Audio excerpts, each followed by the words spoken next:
இந்த ஜாதகருடைய வயது 32 வயது நிறைவடைந்து 11 மாதம் 29 நாள் ஆகிறது. இந்த ஜாதகருடைய ஜென்ம லக்னம் ரிஷப லக்னம், ரிஷப ராசி, கார்த்திகை நட்சத்திரத்துல இந்த ஜாதகர் பிறந்திருக்கிறாரு. இன்றைய வயதுடைய லக்னம் சொல்லக்கூடிய அட்சி லக்னமானது ஜாதகருக்கு கன்னி லக்னம், ஏழ்பி லக்னம் போயிட்டு இருக்கு. இன்று இயங்கக்கூடிய நட்சத்திராதிபதி சொல்லக்கூடிய உத்திர நட்சத்திரம் 3ஆம் மாதம் இந்த ஜாதகருக்கு. இந்த ஜாதகருடைய கேள்வி திருமணம் சம்பந்தமான கேள்வி.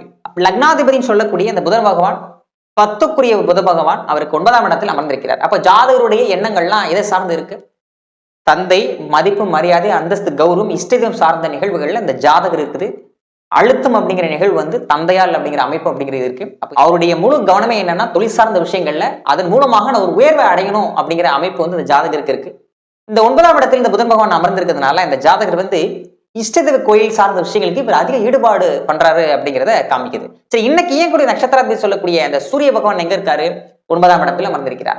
அவர் 12ஆம் அதிபதியும் கூட. அப்போ விரயம் அப்படிங்கிறது எதனால ஏற்படணும்? ஒண்ணு இஷ்ட தெய்வத்தினாலையும் தந்தையாலையும் தன்னுடைய மதிப்பு, மரியாதை, அந்தஸ்து, கௌரவம் சார்ந்த விஷயங்கள்ல இந்த விரயங்களை சந்திக்கணுன்ற அமைப்பு இருக்கு. அப்போ ஜாதகர் என்ன பண்றாரு?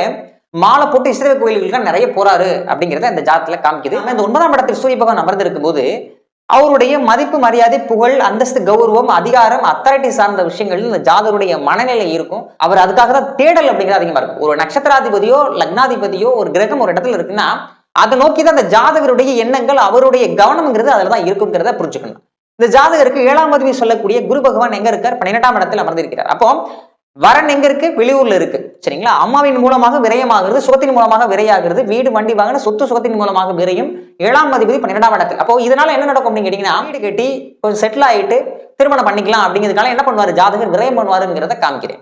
7ஆம் அதிபதி 12ஆம் இடத்தில் அமர்ந்திருக்கிறதுனால திருமணத்திற்காக விரயம் பண்ணணும், வெளியூர் வரன் அப்படிங்கிற அமைப்பு காமிக்குது. சரி, இந்த ஜாதகருக்கு ஏன் திருமண தடைகள் அப்படிங்கிறத காமிக்குதுன்னா, 7ஆம் அதிபதி 12ஆம் இடத்திலையும் 3ஆம் அதிபதியும் 8ஆம் அதிபதியும் சொல்லக்கூடிய அந்த செவ்வாய் பகவான் 7ஆம் இடத்தில் அமர்ந்திருப்பது இந்த ஜாதகருக்கு முயற்சியின் மூலம் திருமணம் சம்பந்தமான நிகழ்வுகள் இருந்தாலும் 3, 8ஆம் அதிபதியுடைய செவ்வாய் பகவான் 7ஆம் இடத்தில் அமர்ந்திருப்பது இந்த ஜாதகருக்கு திருமண சம்பந்தமான விஷயங்கள்ல தடைகளை காமிக்குது. ப்ராப்பரான முயற்சிகள் இல்லை அப்படிங்கிறத காமிக்குது.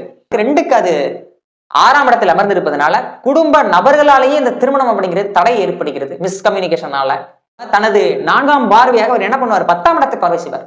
10க்கு 10ஆம் இடத்திலையும் 4ஆம் பார்வையாக 10ஆம் இடத்தை பார்வை செய்வதையும், லக்னத்தை 7ஆம் பார்வையாக பார்வை செய்வதும், 2ஆம் இடத்தை 8ஆம் பார்வையாக பார்வை செய்வதனால இந்த ஜாதகரை பொறுத்தவரை தொழில், வருமானம், குடும்பம் இவருடைய முடிவுகளாலேயே இந்த திருமண சம்பந்தமான விஷயங்கள் தடைகள் ஏற்படுகிறது அப்படிங்கிறத இந்த 7ஆம் இடத்திற்குரிய செவ்வாய் பகவான் சுட்டி காமிக்கிறார்.